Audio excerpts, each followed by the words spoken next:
अस्सलाम वालेकुम students. Class 9th की बायोलॉजी में खुशामदीद। चलिए सीखना शुरू करते हैं। खुशामदीद। आज हम एक ऐसी दुनिया में झांकने वाले हैं जो हमारी आंखों के सामने तो नहीं होती, लेकिन जमीन पर जिंदगी के लिए बहुत ही जरूरी है। हम ये जानने की कोशिश करेंगे कि एक पौधा अपनी प्यास कैसे बुझाता है और इस पूरे अमल के पीछे छुपी हैरानंगेज साइंस को समझेंगे। कभी सोचा है कि एक बहुत ऊंचा दरख्त जिसका कोई मुंह भी नहीं होता, वो जमीन से इतना सारा पानी आखिर पीता कैसे है? आज हम इसी राज से पर्दा उठाएंगे। तो देखें, पौधों के अंदर ना एक बड़ा जबरदस्त किस्म का प्लम्बिंग सिस्टम होता है। समझे, दो तरह की पाइपलाइंस हैं। एक है जाइलम, जो पानी और नमकियात को जड़ों से ऊपर पत्तों तक ले जाती है, और दूसरी है फ्लोएम, जो पत्तों में बनने वाली खुराक को पूरे पौधे में पहुंचाती है। आज हमारी तवज्जो पानी के सफर यानी जाइलम पर होगी।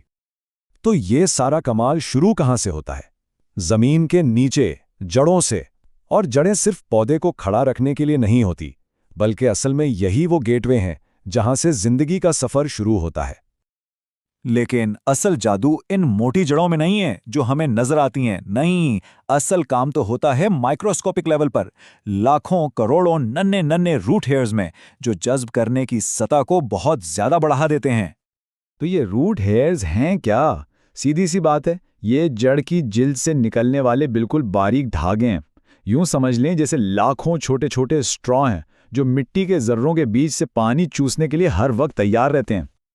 अच्छा, ये तो पता चल गया कि पानी कौन खींचता है, लेकिन सवाल यह है कि ये पानी और नमकियात इन रूट हेयर्स के अंदर जाते कैसे हैं?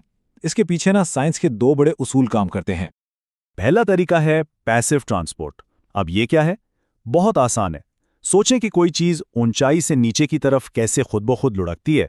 बिल्कुल इसी तरह पानी और कुछ नमकियात मिट्टी से जहां वो ज्यादा होते हैं, जड़ की तरफ जहां वो कम होते हैं, खुद ब खुद बहते हैं। और सबसे अहम बात, इसमें पौधे की कोई एनर्जी खर्च नहीं होती। खास तौर पर पानी को जज्ब करने के लिए पौधा ऑस्मोसिस नामी एक खास अमल इस्तेमाल करता है।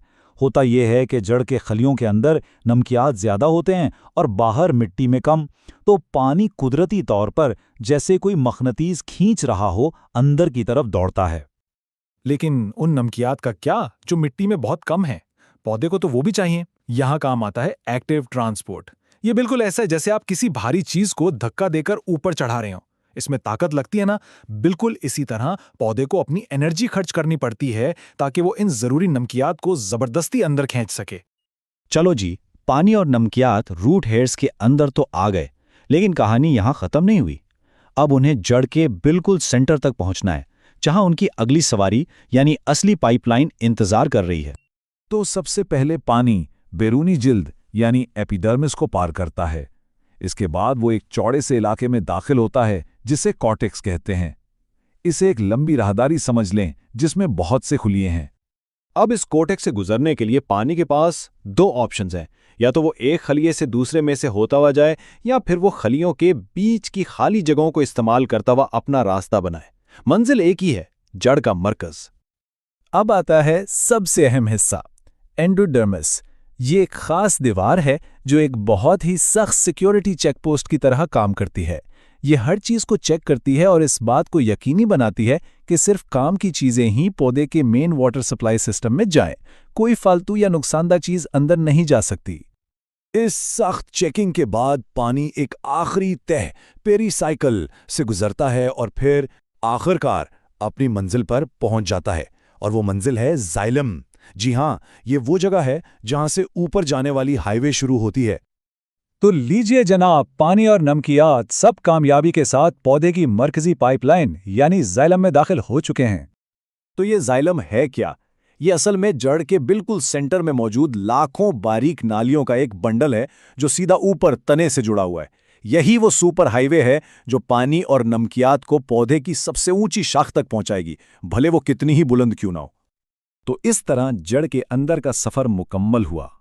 मिट्टी से पानी और नमकियात एक बहुत ही मुनज़्ज़म और शानदार तरीके से पौधे के ट्रांसपोर्ट सिस्टम तक पहुंच गए। पानी पाइपलाइन में तो आ गया है, लेकिन असल चैलेंज, असल सवाल तो अब सामने आया है। ये पानी कशिश सकल के खिलाफ यानी ग्रेविटी को शिकस्त देकर 100 मीटर ऊंचे दरख्त की चोटी तक कैसे पहुंचता है? ये एक अलग ही और बहुत दिलचस्प कहानी है। Join us and register now for online transformation.